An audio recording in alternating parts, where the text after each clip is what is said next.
Vamos ler juntos o texto de Lucas 23 e a partir do verso 26. Lucas 23 a partir do verso 26. Esse texto vai relatar, ou será relatado por Lucas, o evangelista, a crucificação de Jesus. O que é que está acontecendo naquele momento? E nós vamos ler e perceber como os filhos de Deus estão alocados nesse texto de forma muito interessante, nesses poucos versos do capítulo 23 de Lucas. Diz assim o texto, eu vou ler ali para ficar mais fácil você ler aqui, para a gente ler numa versão só. Enquanto o levavam, diz Lucas, levavam Jesus, agarraram Simão de Cirene. Cirene é uma cidade do norte da África, que estava chegando do campo, e lhe colocaram uma cruz às costas. Jesus estava levando a cruz, e Simão de Cirene foi chamado a ajudar Jesus, fazendo-o carregá-la atrás de Jesus. O verso seguinte diz, um grande número de pessoas o seguia, inclusive mulheres que lamentavam e choravam por ele, Jesus. Jesus voltou-se e disse-lhes, filhas de Jerusalém, não chorem por mim, chorem por vocês mesmas e pelos seus filhos, pois chegará a hora em que vocês dirão, felizes as mulheres estéreis, felizes os ventres que nunca geraram e os seios que nunca amamentaram.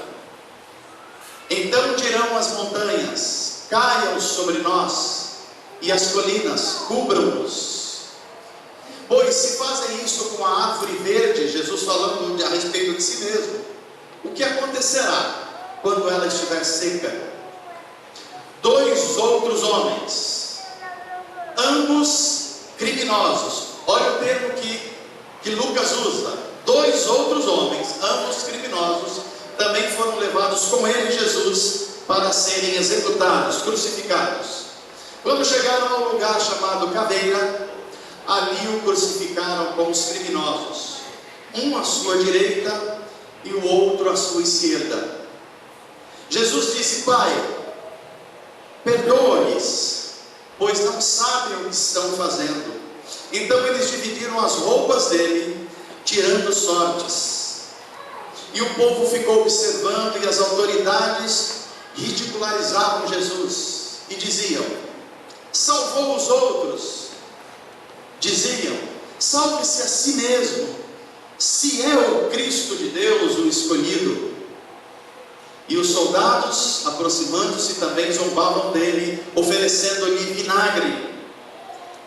Diziam, se você é o rei dos judeus, salva-te mesmo. Havia uma inscrição acima dele que dizia, de modo jocoso, este é o rei dos judeus. E um dos criminosos, percebam a fala dos criminosos, um dos criminosos que ali estavam, dependurados, lançava-lhe insultos. Você não é o Cristo?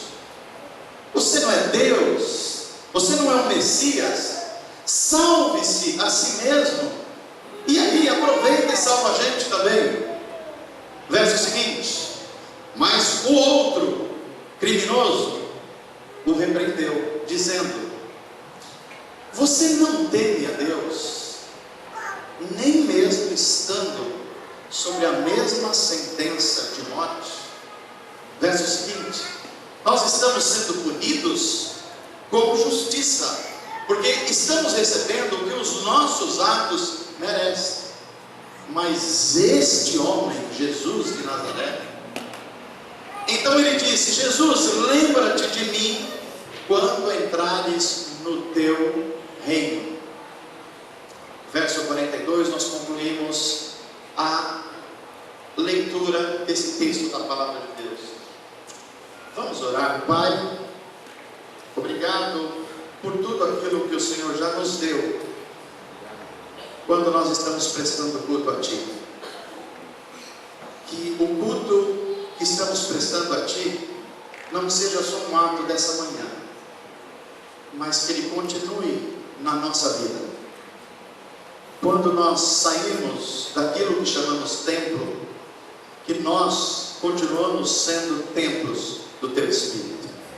Faz viva essa palavra em nós e ajuda-nos a fugir de tudo aquilo que nos separa de Ti e nos aproxima, nos une no poder do Teu Espírito e pela Tua palavra. Assim nós Te pedimos no nome precioso de Jesus. Amém. Dia dos Pais, ceia do Senhor. As duas coisas que são as ênfases do culto que estamos prestando a Deus hoje. Dia dos Pais remete a uma figura, ou mais do que uma figura, remete a uma instituição. A paternidade é uma instituição. Deus instituiu, e Deus instituiu para o bem dos seres humanos, para o bem das pessoas. E quando nós falamos em paternidade, nós vamos lembrar que esse é um tema muito importante na Bíblia. Desde o começo das eras, Deus se preocupou com essa questão da paternidade. Quando Deus cria o primeiro homem, cria para ser Adão, ser pai da humanidade. O nome Adão, diferente do que a gente imagina, não é um nome como José, Pedro, Antônio, Emanuel. Não é. Adão ou Adam no hebraico quer dizer humano, ser humano. Então Adão é o pai de todos os seres humanos. Um pai que é criado por Deus para ser o inspirador, aquele que vai conduzir a raça humana como sendo o primeiro. Mas você sabe, Adão falha nessa missão. E Deus dá um segundo pai à humanidade, Noé. Você conhece a história também. A humanidade se corrompe, Deus executa juízo e chama Noé. E Noé é pai de uma família que, com os 8 integrantes, formam uma nova humanidade, ou a continuação da humanidade. Mas vocês sabem, a geração de Noé também falha. Aí Deus chama um outro pai Abraão.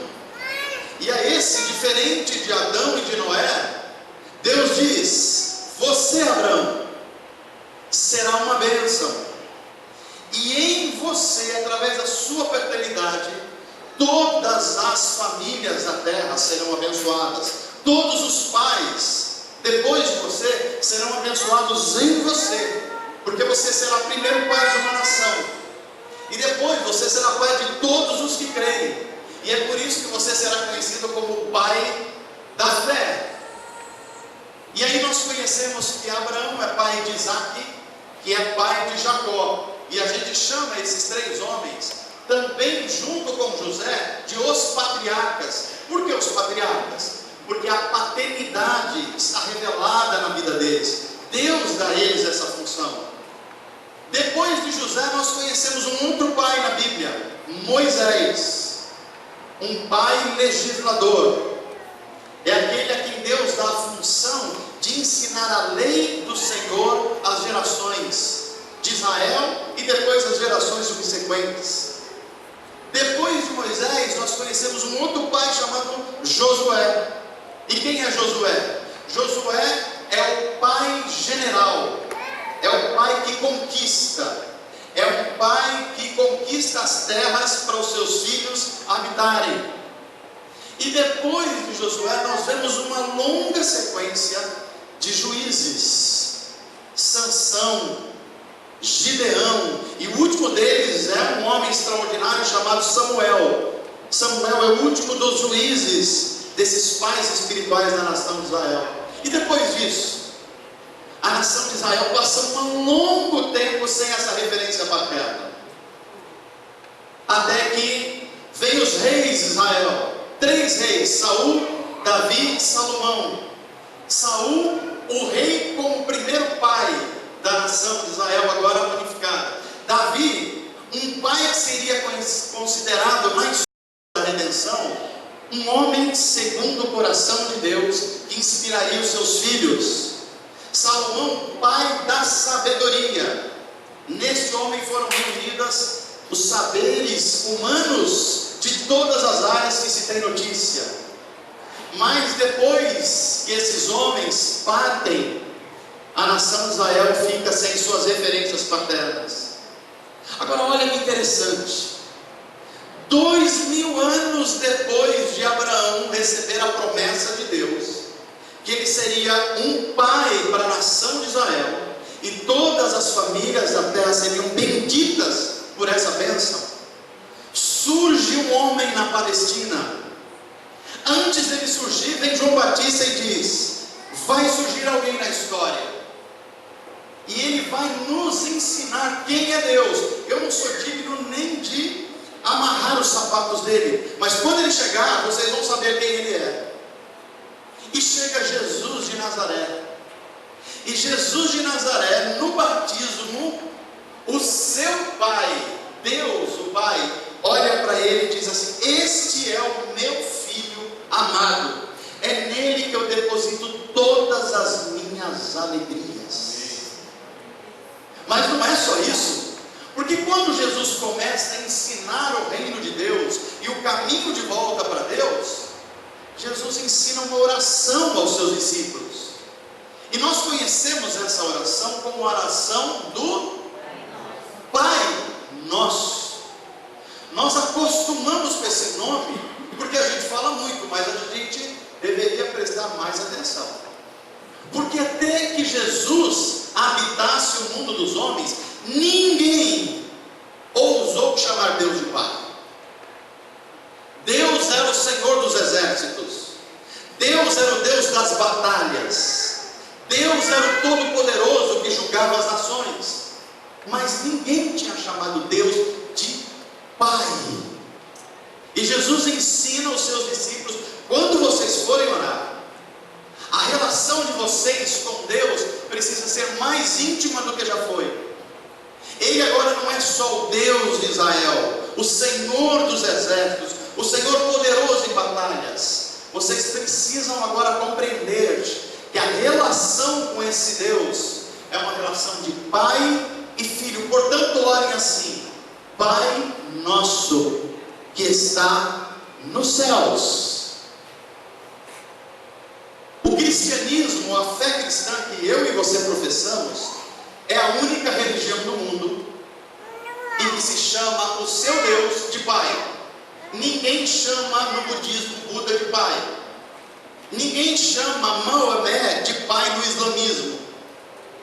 Na China ninguém chama Confúcio de Pai. Mas na fé cristã, Jesus, o Filho de Deus, ensinou eu e você a chamarmos Deus de Pai. Pai nosso, dá-nos o pão nosso, perdoa as nossas dívidas, porque o Senhor é o nosso Pai. Agora, veja o que Lucas está dizendo nesse texto aqui, que tem tudo a ver com o Pai. Porque tem um Pai, o Deus Pai, olhando para a cena da crucificação. Você sabe, Jesus foi crucificado no meio de dois criminosos, dois ladrões, um à direita e um à sua esquerda. E ali estão três filhos de Deus. E tem um pai olhando três filhos sendo crucificados. E esses três filhos são filhos, e isso é igualdade, mas eles são muito diferentes em muitas outras coisas. Eu queria que você prestasse atenção nessa cena. Tenta imaginar. Nós não temos uma imagem aqui, mas imagina no Monte Caveira, Gólgota, três cruzes posicionadas: a de Jesus no centro, à sua esquerda um criminoso e à sua direita um criminoso. E ali estão três filhos de Deus. Um filho está morrendo em pecado. Preste atenção. Um filho está morrendo em pecado. um dos ladrões que rejeitou Jesus. O outro filho está morrendo para o pecado, porque ele está recebendo perdão através do arrependimento. Agora tem um outro filho que está no centro das três cruzes, está morrendo pelos pecados dos outros filhos de Deus. E tem um pai observando isso. E é curioso como Lucas constrói essa narrativa, porque primeiro ele nos relata como se comporta um filho que não só nasce em pecado, vive em pecado, mas infelizmente morre em pecado. Olha como é um filho que não entendeu que Deus é o seu pai. O ladrão que primeiro se pronuncia no texto de Lucas é aquele que olha para Jesus sendo crucificado, olha para ele e o outro criminoso e fala assim: nós todos estamos na mesma condição.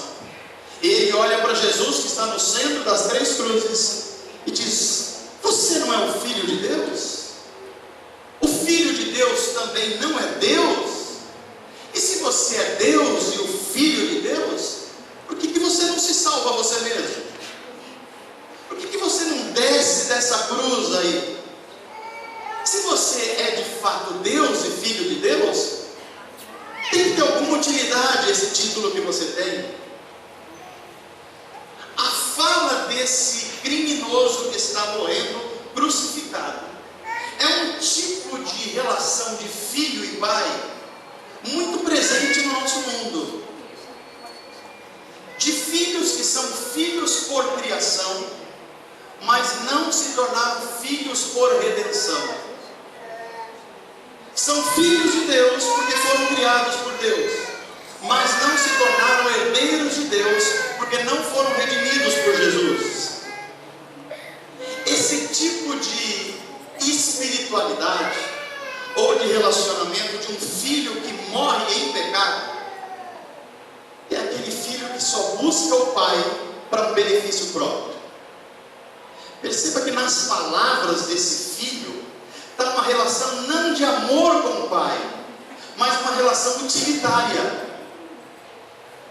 O criminoso olha para Jesus e fala assim: você é filho de Deus, não é? Você não é o Cristo? Então você é Deus. E se você é Deus, faz alguma coisa por mim.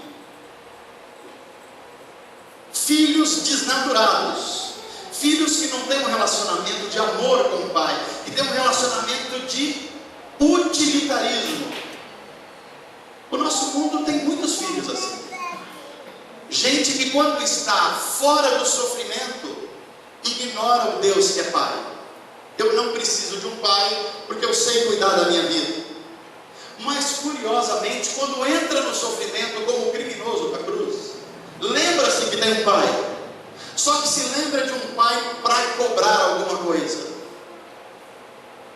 Quantos de nós talvez já nos comportamos assim, dizendo assim, no meio do nosso sofrimento, no meio da nossa angústia, de uma perda, de uma dificuldade: mas o Senhor não é Deus? O Senhor não pode resolver o meu problema? Por que o Senhor não resolve o meu problema? O Senhor não tem o poder de fazer isso? Se o Senhor é Deus mesmo, então age na minha vida. Se o Senhor é Deus mesmo, então resolve esse meu problema. Esse é um comportamento de um filho que não ama Deus pelo que Ele é, mas se utiliza de Deus pelo que Deus pode fazer. E esse relacionamento é o relacionamento de quem é filho por criação, mas ainda não é filho por redenção. Ainda não recebeu o perdão de Deus e o arrependimento que leva a um relacionamento para ser filhos do coração de Deus e ser herdeiro de tudo que Deus é e tudo que Deus doa para os seres humanos. Amém, gente? Mas tem um outro criminoso, o outro filho de Deus. Um Deus, três filhos, três cruzes. Tem um ladrão que está do outro lado. Tem um criminoso que está do outro lado de Jesus e ouve o que o primeiro diz. Mas aí nós não estamos agora diante de um filho que morre em pecado, Nós estamos diante de um filho que morre para o pecado. Olha que coisa interessante. Ele ouve outro ladrão dizendo, e olha para ele e fala algumas coisas extraordinárias. Diz assim: olha, você é criminoso como eu. Nós não levamos em conta nem a lei dos homens, nem a lei de Deus. Nós cometimos crimes contra a sociedade. Nós não observamos a lei de Deus. Nós estamos aqui na cruz porque nós merecemos. Nós plantamos tudo isso que nós estamos colhendo. Mas você não teme a Deus. Você mesmo condenado à morte não reconhece que tudo vem de um Deus que é Pai. Nós sim merecemos, mas esse homem que está aqui no meio de nós, o que é que ele fez? Qual o mal que ele fez? Qual o erro que ele cometeu? Qual crime contra a sociedade ele cometeu? Qual a lei de Deus que ele deixou de observar? Ele é diferente de nós. E aqui nós temos um tipo de relacionamento de um filho que é da criação, mas que passa a ser também um filho do coração de Deus. Porque ele olha para Jesus e diz assim: Jesus, eu reconheço quem eu sou e quem tu és, e eu sei que tu és Deus. E eu quero te fazer um pedido de amor. Lembra-te de mim quando vier o teu reino. Olha que coisa maravilhosa. Um filho que foi redimido e aprendeu o relacionamento de amor com Deus, está preocupado não com as coisas temporárias, mas com as coisas da eternidade. Porque é um relacionamento de amor. Ele não pede para descer da cruz. Ele não pede para Jesus mostrar o seu poder extraordinário. Ele pede: olha, eu aprendi a amar tanto o Senhor, e eu reconheço que tu és Deus, que eu não só quero passar aqui esse tempo na cruz, mas eu quero passar a eternidade do reino de Deus junto contigo. Um filho que morreu para o pecado. Mas Lucas coloca em destaque o terceiro filho, ou, se você preferir, o primeiro filho, aquele que está no centro das três cruzes. Um Deus, três filhos, três cruzes. E quem é esse que está no centro da cruz? É um filho que é diferente do primeiro. Porque o primeiro nasceu em pecado, viveu uma vida em pecado, inclusive era um criminoso que estava pagando pelos seus crimes. E mesmo no momento mais terrível da sua vida, não reconhece a paternidade de Deus e morre em pecado. Jesus também não é o segundo filho. Mesmo que o segundo filho, embora tenha nascido em pecado e vivido em pecado, mas não morre em pecado, porque Jesus Cristo o resgata da morte para a vida, perdoando-lhe e unindo de novo ele a Deus, que é Pai dele também. Agora, quem é esse Filho de Deus que está no centro das três cruzes? Diferente do segundo, ele também não precisava se arrepender, porque ele nunca pecou. Você já imaginou um filho que nunca pecou contra o pai? Pais que estão aqui nessa manhã, você já imaginou um filho assim? Que nunca entristeceu você? Que nunca deu um mínimo trabalho? Que nunca pisou na bola?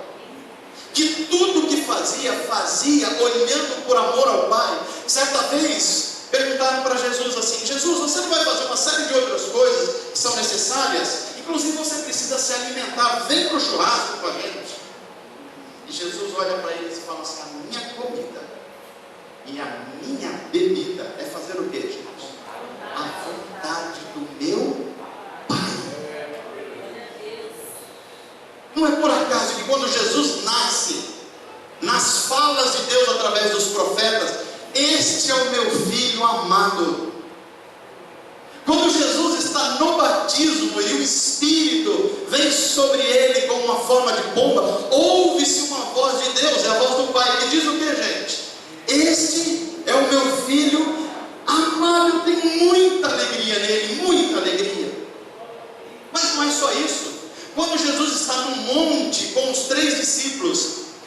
seu corpo é transfigurado, e há uma amostra do corpo da ressurreição, o meu corpo e o seu, como vai ser no novo mundo de Deus, e o rosto de Cristo brilha, as suas vestes são resplandecentes. Pedro fica encantado com aquela nova realidade do reino de Deus.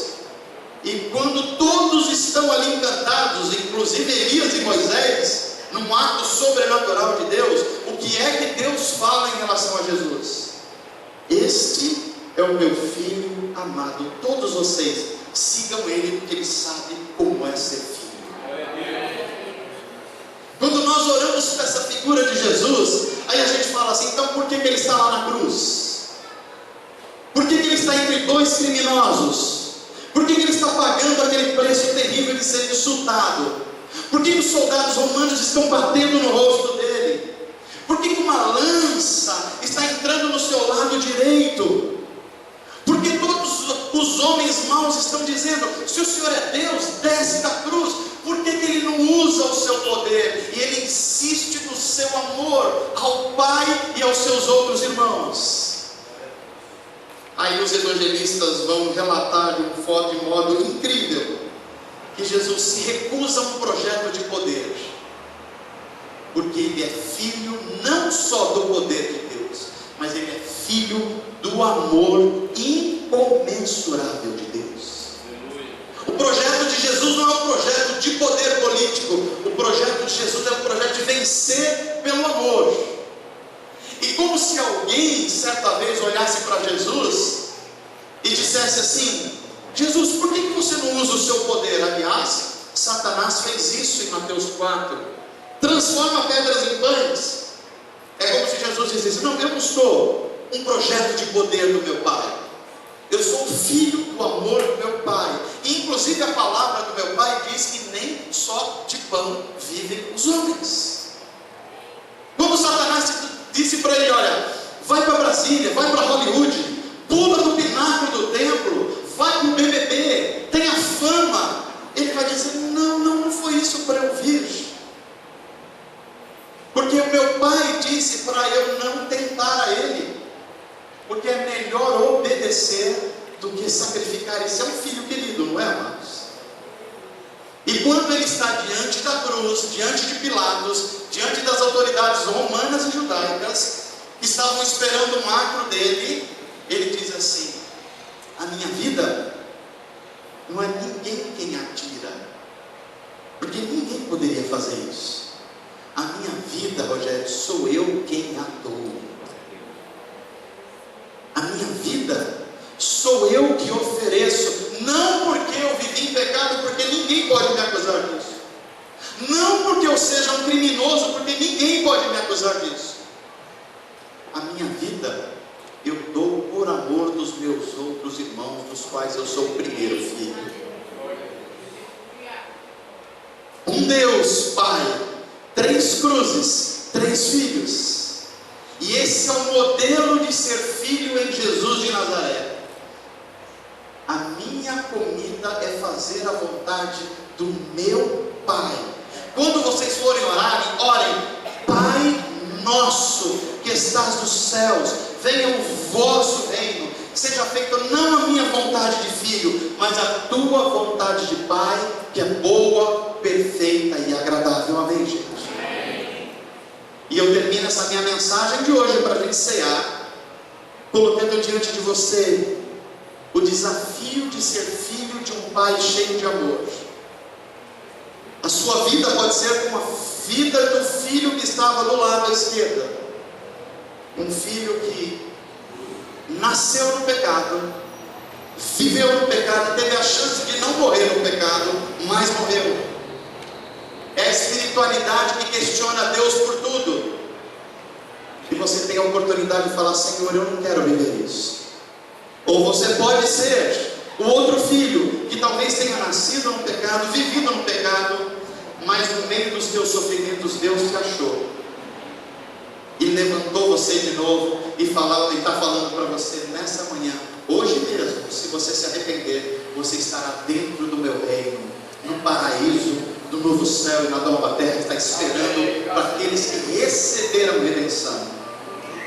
Mas mais do que isso, Talvez o chamado no Espírito de Deus para mim e para você nessa noite é seguir esse Filho de Deus que estava no centro das três cruzes. E qual é o chamado de Jesus para mim e para você?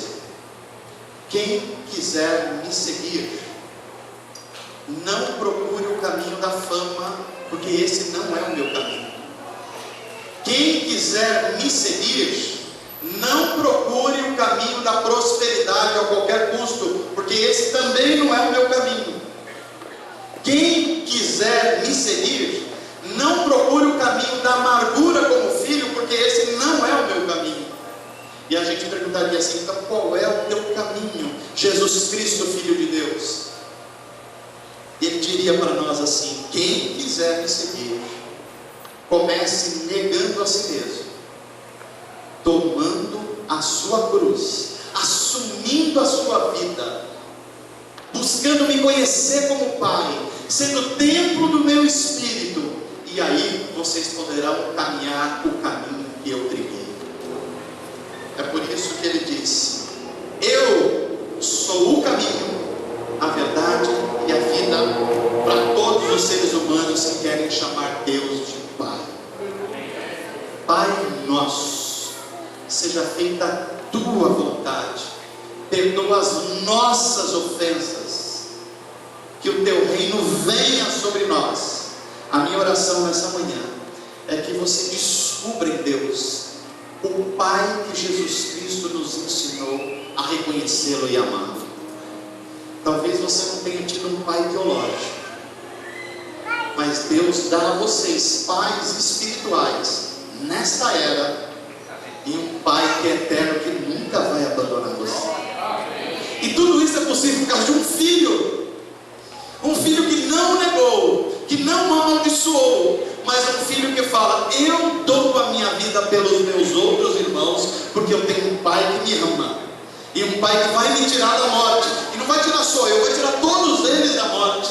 E a realidade é que ele nunca pecou, nunca foi um criminoso, que a Bíblia diz que ao terceiro dia, quando a morte estava com as suas garras sobre Jesus, o poder de Deus tira-o do túmulo, e nós cantamos hoje: porque ele vive, nós podemos crer no amanhã. Isso é ser filho de Deus. Você é filho amado de Deus, e você é filho amado de Deus por causa que Jesus foi um filho perfeito e ganhou a salvação e a redenção para mim e para você. Você pode dizer para quem está perto de você assim: você é filho, filho de criação, mas também filho do coração, de um Pai cheio de amor, o nosso Deus, que Jesus ensinou a gente chamar de Pai. Você é filho, comporte-se como um filho. Mas agora ouça para o que você vai dizer para o seu irmão agora. Talvez ele se preocupe, mas não se preocupa com isso não. O Espírito de Deus vai falar: diga